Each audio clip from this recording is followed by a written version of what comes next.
Hair fall treatment কথাটা শুনলে মনে হয় কাজে দেবে তো, নাকি আবার টাকা নষ্ট, নাকি শুধুই সোশ্যাল মিডিয়া হাইপ।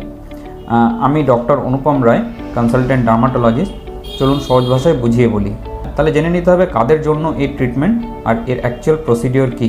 মনে রাখতে হবে প্রত্যেক দিন একটি নির্দিষ্ট সংখ্যক চুল পড়া খুবই স্বাভাবিক, তবে মাত্রাতিরিক্ত হয়ে গেলে বা যাদের চুলের ঘনত্ব দিন দিন কমে আসছে, বা যাদের ফিমেল বা মেল প্যাটার্ন ব্যালনেস, বা যাদের হরমোনাল ডিসব্যালেন্স অথবা নিউট্রিশনাল ডেফিসিয়েন্সির জন্য চুল পড়ছে, তাদের জন্য এই চিকিৎসা পদ্ধতি।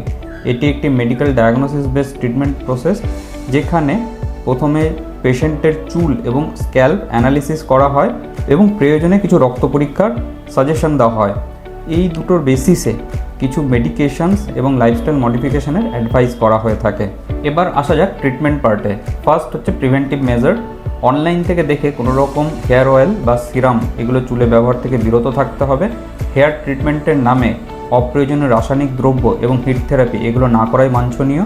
চুলে খুশকি হলে কিটোকোনাজল বেস শ্যাম্পু, অ্যান্টিঅক্সিডেন্ট এবং প্রোটিন রিচ ডায়েটের রেগুলার সাপোর্ট, স্ট্রেস থাকলে সেটা দূরীকরণ এবং পর্যাপ্ত পরিমাণে ঘুম। Second, medical therapy. এক্ষেত্রে আমরা minoxidil, finasteride, dutasteride, hormonal therapy এবং মাল্টিভিটামিন, মাল্টিমিনারেলস এগুলো প্রয়োজনে প্রেসক্রাইব করে থাকি। থার্ড হচ্ছে লেটেস্ট ট্রিটমেন্ট। এক্ষেত্রে পিআরপি বা GFC treatment, low light laser therapy এবং মেসোথেরাপি এইগুলোর গুরুত্ব অপরিসীম। আর ত্বক এবং চুলের সুস্বাস্থ্য বজায় রাখার প্রয়োজনে নিকটবর্তী চর্মরোগ ডাক্তারবাবুর পরামর্শ গ্রহণ করুন।